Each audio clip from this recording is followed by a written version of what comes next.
はい、今日は浅漬けごぼう紹介していきます。ごぼうのお漬物の紹介、梅干しを効かせた浅漬けになります。ごぼうの香りに梅干しが抜群に合います。ごぼうの新しい食べ方提案、参考になさってください。今日の材料をまず一番奥でよく見えないここです。ごぼう、泥ごぼうです。粗いごぼうとかじゃなく泥ごぼうの方がね香りいいんで泥を使ってもらいたいと思います。1本 300g、これを基準にやっていきます。ですが新ごぼうとかね粗いごぼうちょっと泥苦手だという方それでもね代用できますんで、お好みのごぼうを使ってください。今日は泥ごぼうでやらせていただきます。そして合わせる梅干し3粒です。昆布の切れっ端、切り昆布1枚、それから鰹節、うまみでね、2g、これでやっていきます。調味料はここに並んでる4点だけ。酢、料理酒で OK です。日本酒並んでますが。それから醤油にみりん、になります。梅干しの塩分濃度によって醤油の分量ちょっとね変えてもらいたいと思いますんで、こちらを確認してもらいたいと思います。今日僕が使うのは、白干しの塩分 18%、 かなり塩分濃度高いやつ、これを使いますんで、醤油はねちょっと少なめでやらせてもらいます。お使いの梅干し、これによって醤油の分量、後でね、醤油入れるときに説明しますので、その辺もね、梅干しの塩分のこの確認の方もしていただけるといいかなと思います。蜂蜜梅でもしそ梅でも何でも OK です。普段お使いのね、梅干し使ってもらって、OK なので、手軽にやってみてもらいたいと思います。それでは早速作っていきます。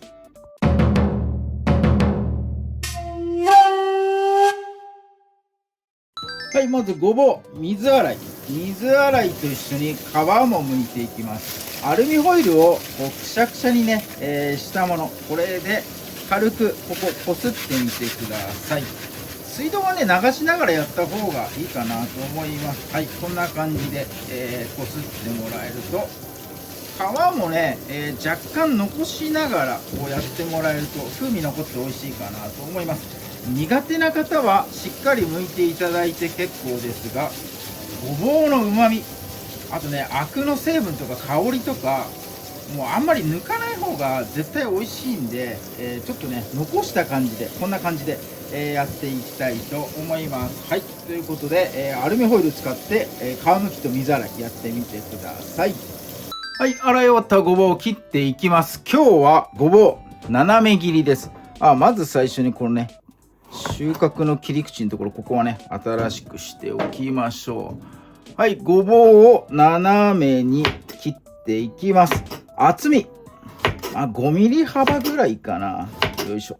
1センチの、半分5ミリ以下でねバシバシと切ってください。はい、ごぼうを切り終わったら酢水にね、つけてアク抜きしていきます。お水の分量1リッターです。ここにお酢大さじ1杯入れて溶かしてください。よいしょ。今日はごぼう加熱をね下茹でしないんですね。なのでね、ここでアクを最初に抜いておいた方がえぐみ等少なくて美味しくなるかなと思います。皮むきながらアクとかえぐみあんまり取るなみたいなこと言ったんですが、必要最低限のね、アク抜きはしっかりとしたいと思います。なので、ここでね最低10分以上、30分ぐらいつけてもらえるといいかなと思います。泥ごぼうの太さとかね、アクの内容量、状態にもよりますが、10分から30分つけてもらえればね、いいかなと思います。つけだれの中にね梅干しを溶け込ませたいので、まずね種を抜いてもらって、よいしょ。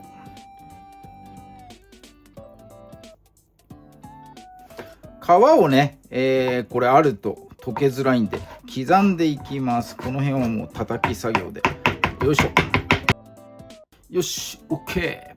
はい、では鍋でつけだれ調合していきます。鍋のサイズ、ごぼうをこの鍋に入れます。なのでちょっと大きめのねサイズの鍋使ってください。そしてごぼうアク抜きが終わっってから、この煮汁、漬け込みだれね、作ってください。熱いところにごぼうを一回入れたいので、煮汁が冷めてから入れるのではなく、作りたてのところにね、ごぼうを入れますから、アク抜き終わった段階で、作ってください。こちら酢水はそのまま、ごぼうね、切っただけです。水切っただけです。ちょっと酢のね、酸っぱい香りするかもしれません。それね、気になさらずにそのまま、水で洗ったりしないでね、この状態のまま使っていきます。鍋にお水 100ml 入れていきます。そして、先ほどね、冒頭で醤油の分量を調節すると言いました。梅干しの塩分濃度 10% 以上の場合は大さじ1杯だけ。10% 以下の場合は醤油もう1杯大さじ2杯入れてやってください。そして、みりんですね。みりんも大さじ2杯です。1、2、そして、よいしょ。お酢も大さじ2杯。よいしょ。ちょっと入れすぎた。はい、料理酒です。料理酒も大さじ2杯。梅干しの塩分濃度10%以下の方は全部ね、大さじ2杯ずつの配合になってます。梅干し、塩分の高いやつ使う方は醤油だけね、大さじ1杯でやってください。まずね、あらかじめこの梅干しをね、溶いてやってください。よいしょ。加熱してからだとあっちっちになっちゃうので、先にね、水の冷たい状態で、梅干しを溶いておきます。ここが気になる。よいしょ。さっき蓋投げたからだ。そして、昆布ですね、入れてもらって、鰹節も入れちゃいます。はい、そしたら火をつけて、沸騰させます。沸騰させることが目的なので、火加減はね、強火で OK です。よいしょ。昆布、鰹節、取り除いたりしないで、そのままね、漬け込んでいきます。漬けていく段階で昆布戻っていきます。旨味成分そこでね、出てきますんで、この煮汁を加熱する段階で昆布戻らなくても OK です。はい、しっかりとね、激しい沸騰状態にさせてください。お酢の酸味、それからみりんと料理酒のアルコール、これを飛ばすというね、意味合いもありますんで、激しい沸騰状態、になったら、このごぼうを入れちゃいます。そして煮汁に浸かるようにね、ちょっと混ぜてやってください。よいしょ。よし、OK。完全にごぼう浸ったら、火止めてください。もうこの段階で火止めちゃいます。ごぼうにこれね、熱が入っちゃうと煮物になっちゃうので、これ余熱でね、ごぼうには、加熱、下茹での代わりですね、やっていきます。そして、この熱が大事なんですね。熱が冷めていく段階で、ごぼうにね、味がどんどん入っていくんですね。これがうまいんですね。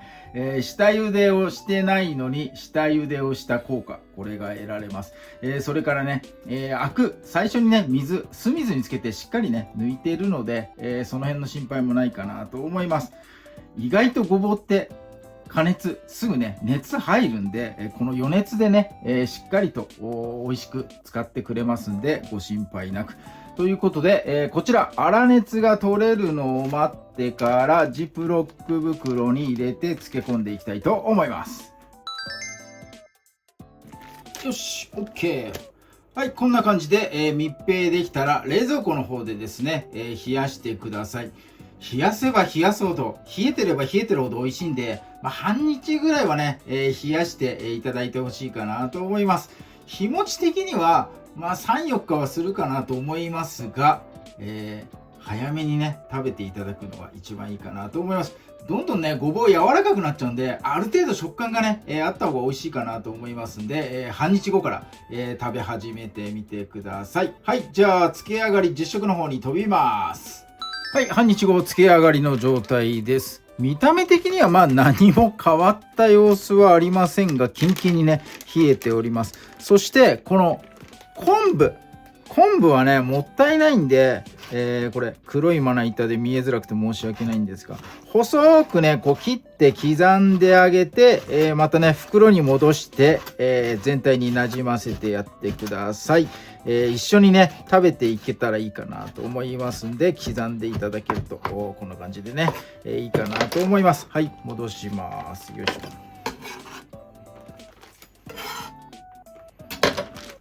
ょ。よし、はい、こんな感じですね。じゃあ盛り付けてね、早速いただいていこうと思います。はい、ではごぼうの浅漬け早速いただいていきます。盛り付け方、これが正解なのかよく分かりませんが、円形にね盛らせていただきました。はい、滴っております汁が。梅干しを混ぜ込んだ漬けだれでごぼうをつけました。いただきます。うまい。梅干しがうまいな。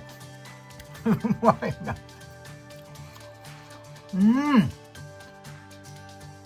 梅干しとごぼうの相性めちゃくちゃいいんです。めちゃくちゃうまいよこれ。